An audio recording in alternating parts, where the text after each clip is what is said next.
Okay, so why am I looking at the Sony a5100, which is a camera that is now about 2 years old? Well, because it's still a good camera. The key is that technology moves so fast, especially camera technology over the last few years, that cameras that were made just a couple years ago, a few years ago, are still really good options. And what that does for you as someone who may be getting into video or is already doing video is it makes the price to get in to shooting nice high quality video, it makes that more affordable.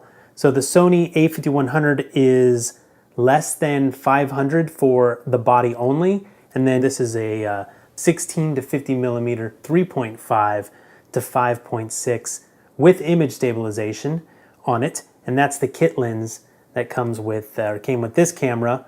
I'll be returning this one. It's a review unit, but you can get that for just under $600 in the US, and I've seen some really good deals on it. So that was some of the primary reasons why I was looking at a camera that is, you know, considered old at this point.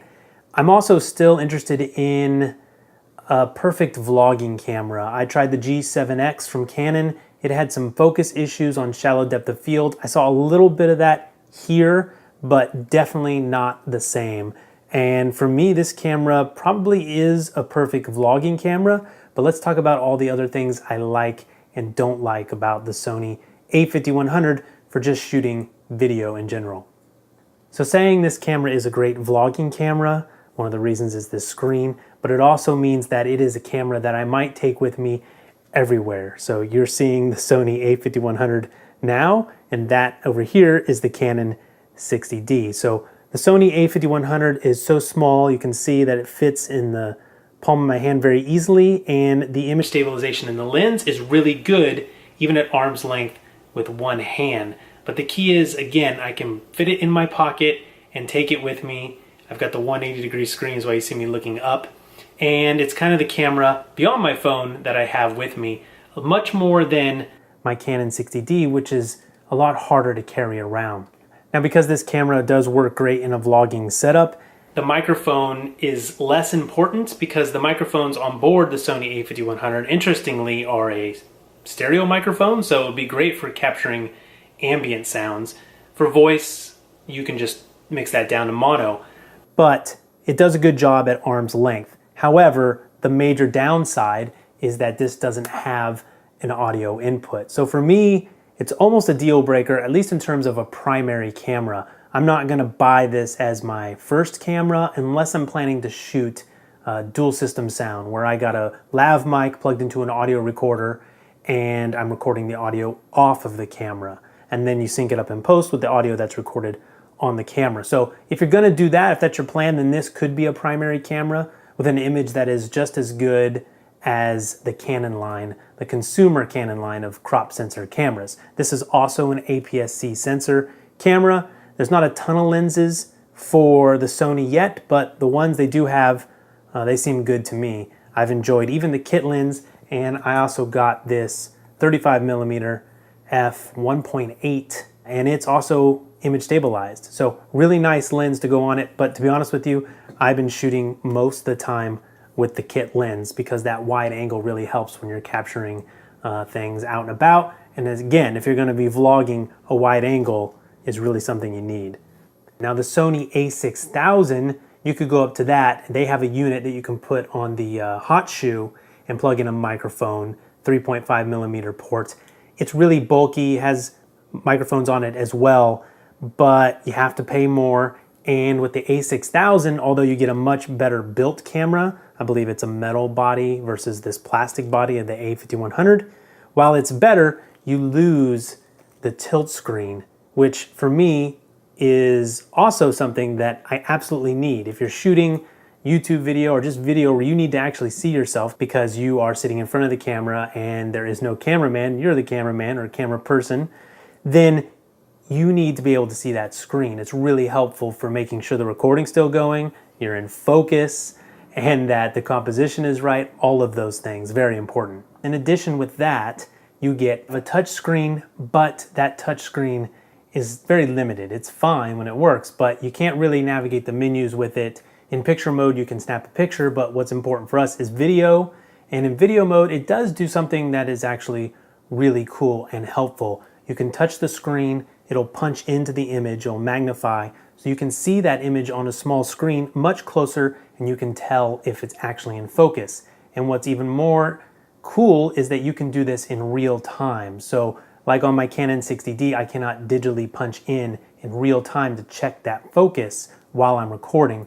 On the a5100, I can simply touch the screen where I want it to jump into. That's also very important. Just point where I want to focus or zoom into, and I get that focus. In addition with that, you get focus peaking, which is the little red, yellow, or white lines, however you set it, around an image that is in focus. So you can zoom in. The peaking works better when you are zoomed in. The peaking, while is another thing I really like, it seems like it could work a little better, but you get peaking, you also get zebra stripes on the screen so that when something is overexposed, you can set the level to tell you when it's overexposed, or when skin is overexposed at like 70%, you have zebra levels, you have peaking, you have a touch to focus. So those are all advanced features that you get on this basically consumer level camera. Now, of course, I'm calling it consumer level camera, but it has the quality of, I would say, the high-end consumer level Canons, like the 70D, the 60D you see here, T5i, T4i. They all shoot, I would say, about the same. The ISO on the a5100 can go up to 26,500, and I had the Sony a7S for a while, which you saw on this channel, some of the demos from that, which I absolutely love. It can see in the dark. That's another thing about checking out this older camera, is I'm curious about what Sony's doing all across their line, and they are doing very exciting things, like all these features they give you for relatively low price. So the Sony a7S, while it can see in the dark and do it pretty clean, this one is not going to do that. It is comparable to the Canon DSLR crop sensor line in that right around 800, 1000, 1200 is about, I think, the limit on the ISO before it starts getting noticeably noisy in the image. So it can do really high ISOs, but you're probably not going to have much usable video up at that range. Another exciting thing you get with the a5100 is a codec called XAVCS. But the XAVCS codec has a bigger dynamic range, and you can push it around, the image around in post more. You hear that, but what does it mean? For me, it means that if I take my image into my editing system when I shoot AVC HD and I try to do some color correction and color grading, just a little movement on the sliders and the image starts to degrade. You can tell you're doing something to the image that you don't want to do. With XAVCS, I can move those sliders a lot more and get a lot more latitude working with the image in post-production with that codec. Now that said, while I really like that, one thing you're going to need, and I don't necessarily dislike it, but you are going to need SDHC cards. And these are a little bit more expensive, but the price has been coming down on them a lot. And so it's really nice because it's 64 gigs. I can shoot all day on the one card, and it shoots really high bit rate. This records 50 megabits a second. Another really cool thing about this camera is the continuous autofocus, something I don't get on the 60D. I do get on the a5100 and above, a6000. And so it does a great job with the facial tracking, and even being at a relatively shallow depth of field. The background is a little blurry there. What am I at? 3.5. And it does a great job of holding me in focus, and it does it smoothly. And something that's really cool is it does the continuous autofocus. You can change the speed of the focus. So the Canon 70D, it does a really good job on its auto AF, on the autofocus, but it goes in and out really fast. Whereas this, the Sony a5100, does a great job of letting you choose between slow, medium, and fast.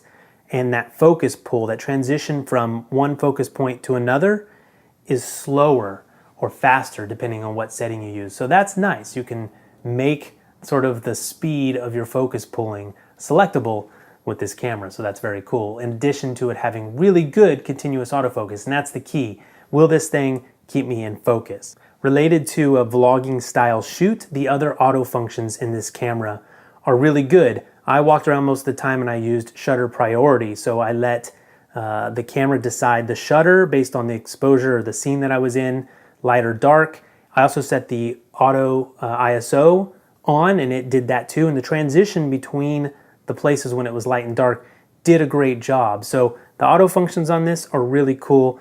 And even auto white balance has a white balance shift on it, which is if you are in a scene with fluorescent lights and the white balance, you can't quite dial it in, you can move the color around. You can shift it to get the exact white balance you need. Now it's on the auto function, not the Kelvin function. I didn't see it there.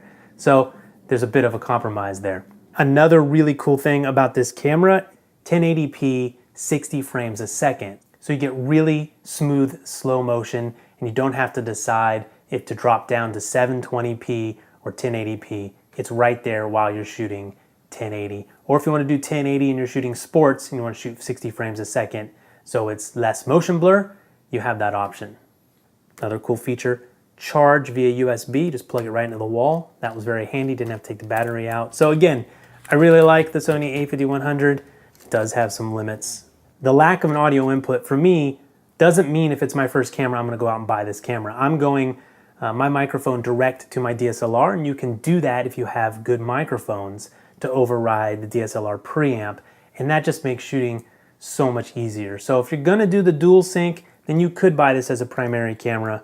It's great to take with you everywhere, like I said, but it has some other uses as well. It could be a B-roll camera if you're just gonna go out, or your B camera, right? It can be a second camera. If you need a more affordable camera for your second cam, so you can get that other angle, this is a great option for that too. So lots you can do with that. At the price, you get so much. So pretty cool camera. All right, if you have questions, ask in the comments. I will answer as soon as possible, and I'll see you next time.